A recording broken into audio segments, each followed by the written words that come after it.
नमस्कार दोस्तों, आप देख रहे महानगर समाचार। मैं हूं अशोक निगम। आइए देखते हैं आज की ताजा खबर।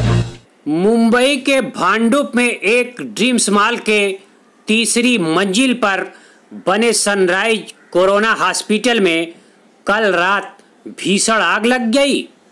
इस भीषण अग्निकांड में 10 मरीजों के दम घुटने से मौत हो गई। मरने वाले मरीज उसमें ज़्यादातर ऐसे लोग थे जो कोरोना हॉस्पिटल में आईसीयू के वेंटिलेटर पे थे।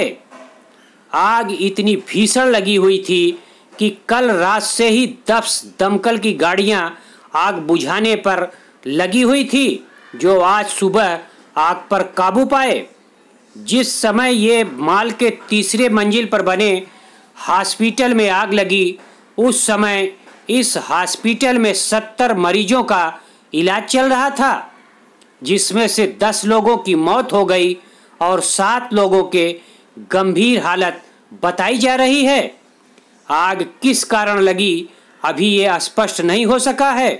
कुछ लोगों का कहना है कि आग शॉर्ट सर्किट से लगी, लेकिन कुछ लोगों का कहना है कि हॉस्पिटल में रखे हुए ऑक्सीजन सिलेंडर के विस्फोट होने से आग पूरे हॉस्पिटल को अपने चपेट में ले लिया। महाराष्ट्र के मुख्यमंत्री उद्धव ठाकरे स्वयं घटना स्थल का दौरा किया और कहा कि जो भी इस घटना का दोषी होगा उसके खिलाफ कठोर से कठोर कार्रवाई की जाएगी। पिछले 1 साल से हम कोरोना से लड़ रहे हैं। पिछले साल जब कोरोना की शुरुआत हुई तो बेड्स नहीं मिल रहे थे, ऑक्सीजन नहीं मिल रहा था, वेंटिलेटर्स नहीं मिल रहे थे। इसलिए हम सारे लोगों ने इकट्ठा होकर कोरोना के साथ लड़ाई करने की शुरुआत की। और लड़ाई करने के लिए आपको ये भी पता है कि जहाँ भी जरूरत थी वहाँ हमने टेम्पररी हॉस्पिटल्स के लिए इजाज़त दी, क्योंकि देनी पड़ी। फील्ड हॉस्पिटल्स हो या और कौन से हॉल्स हो, वहाँ हॉस्पिटल के लिए इजाज़त देनी पड़ी। वैसी एक टेम्पररी परमिशन इस हॉस्पिटल को दी गई थी। आने वाले 31 तारीख को वो समाप्त होने वाली थी, लेकिन अब आज तारीख 25-26 है, 2-4 दिन पहले दुर्घटना हो गई। एक बात मैं जरूर कहूँगा कि अगर इसमें कुछ किसी की गलती होगी या कुछ भी अनदेखी होगी तो कार्रवाई जरूर होगी। लेकिन फिलहाल जिन लोगों का मृत्यु हुआ है, सारे परिवार की मैं क्षमा मांगता हूँ। फायर ब्रिगेड ने काम जो किया है, अच्छा काम किया है।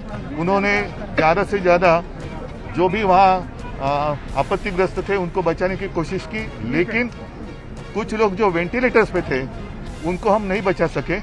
उनको शायद शिफ्ट करने के लिए ज़्यादा कुछ तैयारी की आवश्यकता थी, क्योंकि वेंटिलेटर पर अगर कोई हो तो वेंटिलेटर डिस्कनेक्ट करना चाहिए, नहीं करना चाहिए, बहुत ही मामला गंभीर होता है। और इसलिए जिन लोगों का मृत्यु हुआ, मुझे कहा गया कि उसमें ज़्यादा करके वेंटिलेटर पर जो लोग थे उनका मृत्यु हुआ है। फिर से मैं उनके परिवार की माफी मांगता हूँ।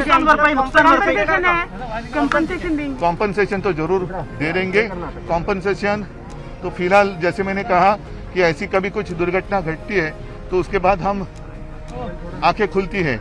ऐसी घटना नहीं होनी चाहिए, इसलिए 2 महीने पहले ही मैंने सारे जितने अपने हॉस्पिटल है, आपको याद होगा विदर्भ में एक ऐसी घटना हुई थी, और उस वक्त मैंने सब पूरे महाराष्ट्र के जितने सारे हॉस्पिटल्स हैं उनको सूचना दी है कि शॉर्ट सर्किट हो, वायरिंग, फायर ऑडिट होना चाहिए।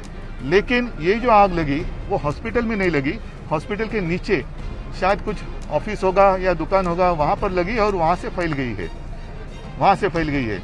और फिर से मैं एक बार कहता हूँ, कोरोना का संकट बढ़ रहा है, उस वक्त भी बढ़ रहा था। अपनी जितनी सारी आरोग्य के लिए व्यवस्था है वो उस वक्त कम पड़ रही थी। बेड्स नहीं मिल रहे थे, ऑक्सीजन नहीं मिल रहा था, वेंटिलेटर्स नहीं मिल रहे थे। इसलिए जहाँ भी आवश्यकता थी और आवश्यकता है, वहाँ कुछ संस्थाएं आगे आई और उनको इजाज़त देनी पड़ी। यहाँ भी हॉस्पिटल का जो काम चल रहा था उसका भी आप रिपोर्ट लेंगे तो जो मुझे जानकारी मिली है कि हॉस्पिटल का काम ठीक चल रहा था, लेकिन आग लगी है वो इसके नीचे जो दुकान होंगे या ऑफिस होंगे वहाँ लगी।